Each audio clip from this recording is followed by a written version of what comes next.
So, good afternoon. We are back again. Another transfer video. Sun shining, tan's coming on nicely, and Golden Child FC is back again real quick. Just how we like it. Big up to everybody who checked out the Smith Rowe video that I dropped earlier on today. This morning I dropped that about 10:30. If you haven't checked that out, go back and check it out, because apparently Aston Villa are interested in Smith Rowe. Give us Grealish and we might consider it, mate. But I will be back again at 9 o'clock tonight as well, so make sure you keep your eyes peeled for that one. Plenty of content to come as well. Friday I'll be on Rance's channel. The podcast will be coming up at some point. I need to check with the lads to make sure when we can do that. It probably won't be Friday this week. It won't be Saturday, because Saturday is my birthday and I am gallivanting. I'm out and about on my birthday. Last birthday I was in lockdown, so yeah, this birthday is going to be sick. But big up to everybody who subscribed as well. Literally less than 80 subs away from 57k. So if you haven't subscribed, subscribe. Follow me on Insta, LeeGunner82, and make sure you stick a thumbs up on this video. But we're going to talk about a goalkeeper who is at the centre of a doping allegation, who has been linked to Arsenal. He's agreed personal terms with Arsenal, and he was in court yesterday for his appeal against the doping. Now, I've deliberately left this video till now because I wanted to get a bit more information on it before I went in.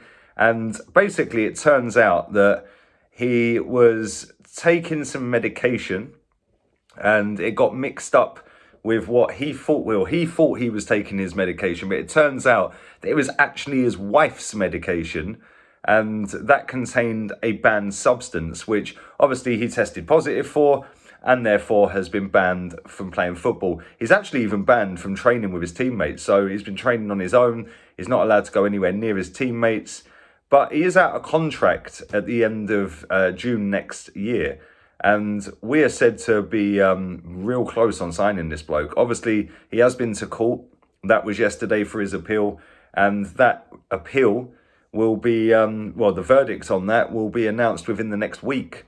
So we're going to find out in the next week whether Onana is going to be an Arsenal player or not. Now, a lot of reports that are doing the rounds are suggesting, regardless of whether his ban goes through or not, he is going to be signing for us. Now, this is what I found funny, right? He's got 1 year left on his deal as of the end of this month.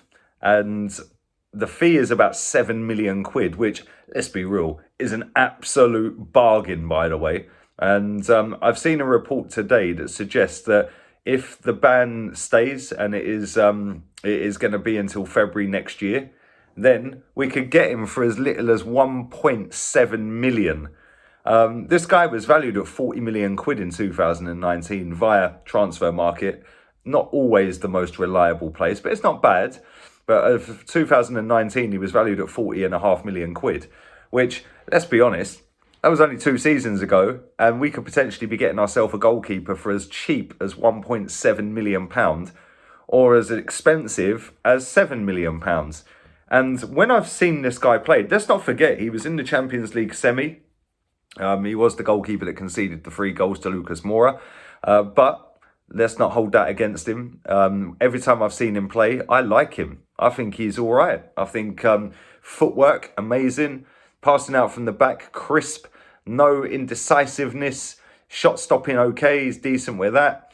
And all in all, he's a very competent goalkeeper. And this is definitely somebody that I would like to sign, because I don't think Bernd Leno is going to be around much longer anyway. I don't particularly rate Bernd Leno, never have. Don't think I ever will. Way too smug, thinks he's better than he is, and looks like he is on his way out the football club, and Onana is going to be his replacement. Now, let's also not forget that Onana is only 25. He's just turned 25. April the 2nd this year, he turned 25.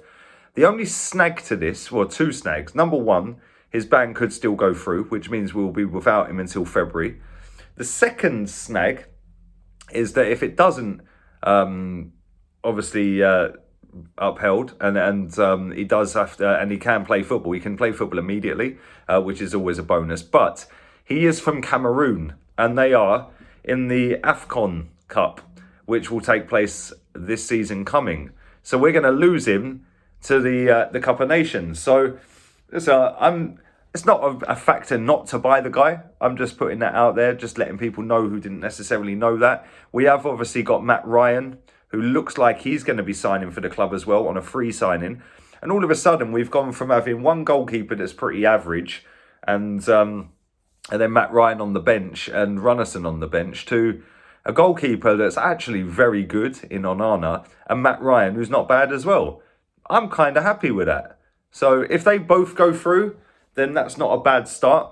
I want to see a hell of a lot more, that's for sure. But it's going to be very interesting to see in the next week or so what happens with the verdict, because I'd imagine that Arsenal are probably sitting there waiting with bated breath to find out how much they pay. Because let's be honest here, if we pay 1.7 for him, yes, we don't get him till February, just put Matt Ryan in goal. Put Matt Ryan in goal, get somebody out the reserves as a backup and just play Matt Ryan. But then saying that, that is, 2/3 of a season gone by. Is it worth risking Matt Ryan with no backup behind him? I don't know. Maybe we'd have to go and get another keeper. But I don't know. Let me know your thoughts on Onana. Like I said, he is only 25. He's quite tall as well. He's over 6 foot. Not necessarily a major factor, but I do like a tall goalkeeper. He's 1.90 m, which is not bad at all, is it? Let's be real.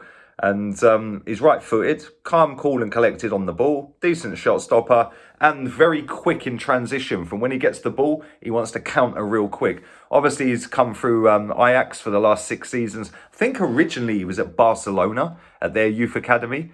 But yeah, he's been at Ajax for 6 seasons now. And listen, like I said, every time I've seen him, he's impressed me. I've been really impressed with the guy. So fingers crossed we can get that deal done. And fingers crossed that he is going to be not banned.